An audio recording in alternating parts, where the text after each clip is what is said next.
Benita Applebum. You gotta put me on. Benita Applebum. I said you gotta put me on. Benita Applebum.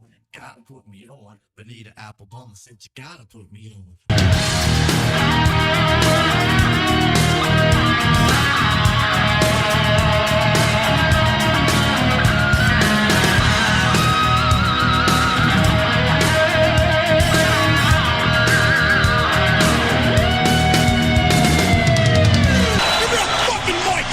What is going on? Welcome to No Chill Promos. How y'all doing? Hope having a blessed weekend for watching this. Before I get started on this super late review for NXT, just got to do a quick shout out to all subscribers to the channel and to the followers on Rumble. Almost at 350 on YouTube, almost at 100 on Rumble. So once again, thank you. Thank you to whoever leaves likes, leaves comments. That's what I want to see, right? So without further ado, let's get into it, because I'm already late covering this, but I said I was going to do it, so here I am, right?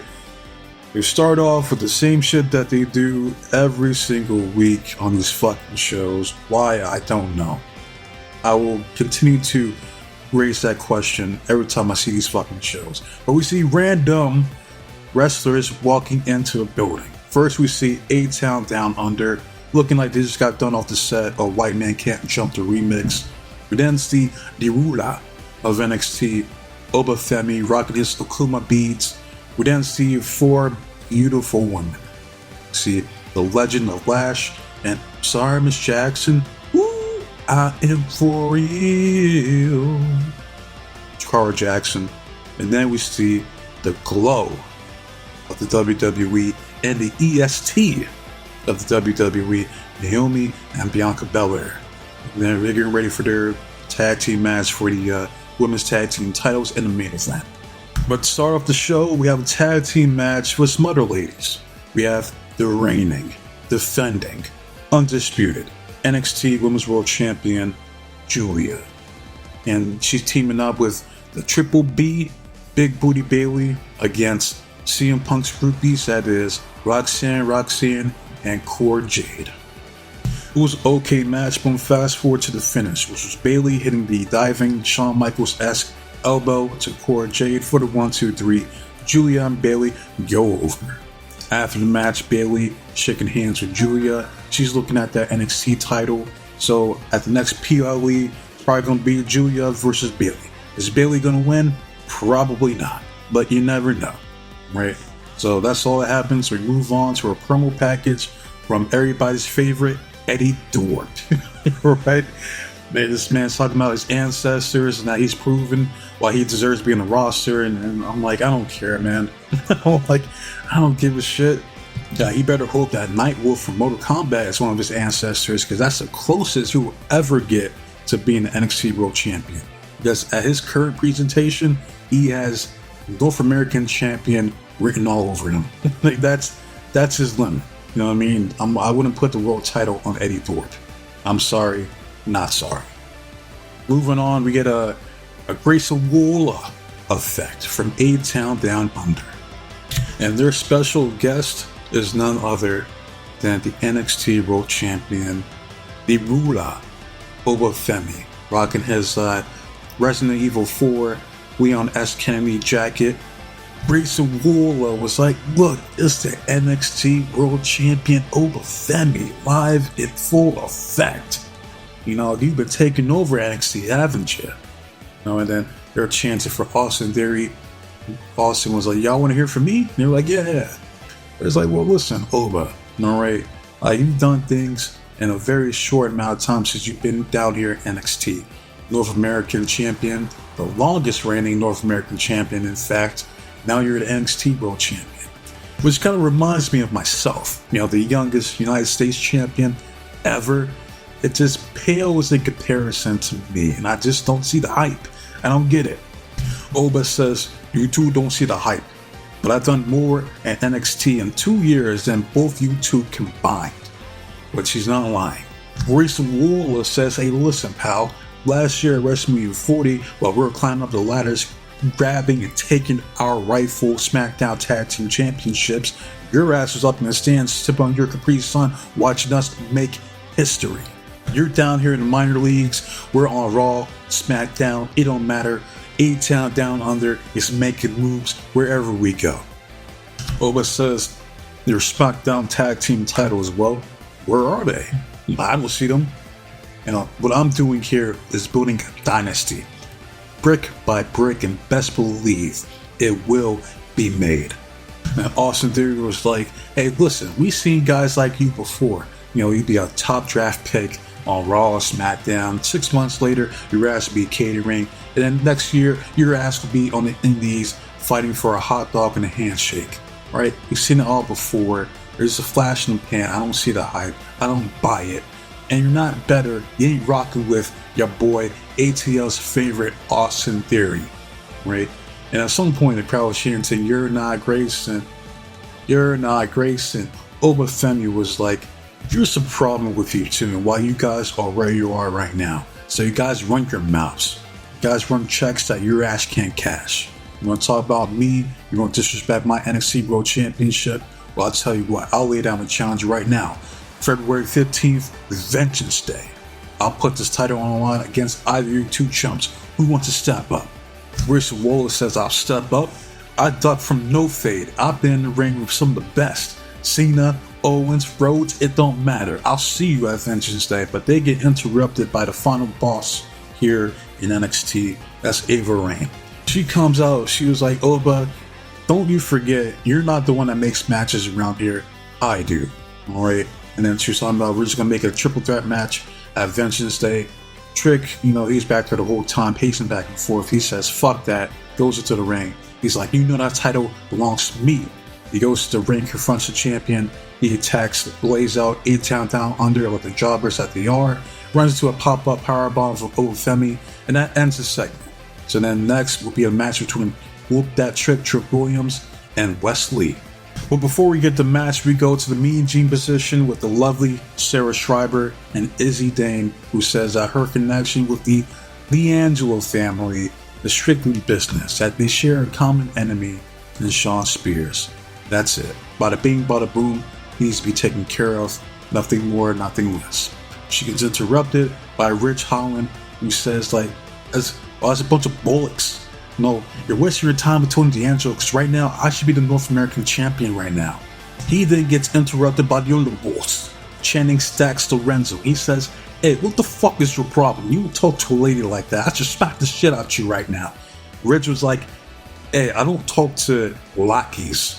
Why don't you go shine his shoes or go make him a plate of chicken Alfredo? I don't give a damn, but get out my face. Right, and then they're arguing. Then we get back to the match. We see Wes Lee making his entrance with his garbage ass theme song. Super duper generic. This was a pretty good match because you had Trick Williams selling that he's hurt from a powerbomb from Obafemi prior to the match. Fast forward, Wes Lee hits the meteor to Trick Williams on top of the announce table. And the table doesn't break because we get a I am the table, or I ain't bring nothing to the table when I'm the table spot, where you see the look of agony. Trick Williams' face. Go to commercial break.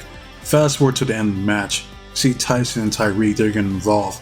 Alright, Trick has enough. Right, he's snapping on Wes Lee, stomping a mud hole, and the referee's trying to calm him down. It's like, hey Trick, you need to get off him before you get disqualified. Trick says, fuck that, shoves his bitch ass all the way across the other side of the ring. Referee disqualifies the match. We see Tyson comes in the chair. Trick hits that discus big boot, lays his ass out. He grabs a chair. He's completely enraged. Alright? He's trying to wail on anybody. He go upside the referee's head. He'll crack Wes Lee's head. It don't matter. Alright? Everybody bounces. They're like, oh shit. Wait, but Wes Lee gets the win here technically via disqualification. Right? Then we see some other referees coming out to calm him down. Trick was like, get the fuck off me. Trick has had enough. Go backstage, we see the ruler talking with the final boss.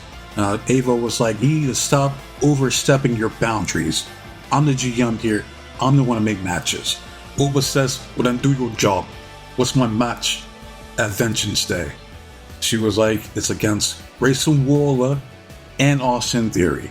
He's like, both of them? Yeah. She walks away, heads into the men's locker room. They're like, whoa, hey, whoa. And then we see Oney Lorcan just chilling back there. I'm like, what is he doing here? like, weren't you like fired years ago?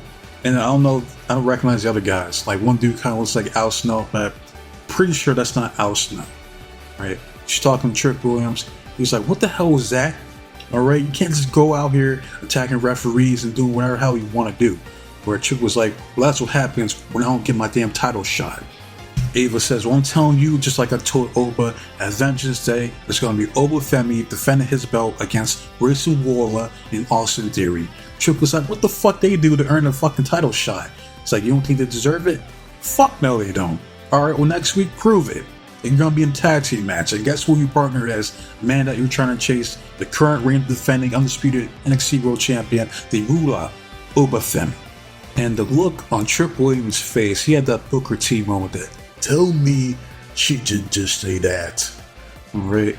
But that leads us to the next match, and that's for the Women's North American Championship. You have Shotzi Blackheart repping the Chemical X with Gigi Dolan's fine ass and Tatum Paxley's fine ass. She's going against the reigning, defending, undisputed Women's North American Champion here in NXT, and that is Fallon Henley from Fatal Influence. With JC Jane and Griffith from Berserk, aka Jasmine Nix. Why she's wearing that outfit, I have no fucking clue. The match itself was actually kind of decent, I'm not gonna lie. Fallon did what she could to carry Shotzi, but Shotzi sucks in the ring. Now we're gonna fast forward to the finish, which was Fallon, not Jimmy, hitting the pump handle exploder suplex to Shotzi, followed by the hoedown, aka the Fame Master, for the 1, 2, 3.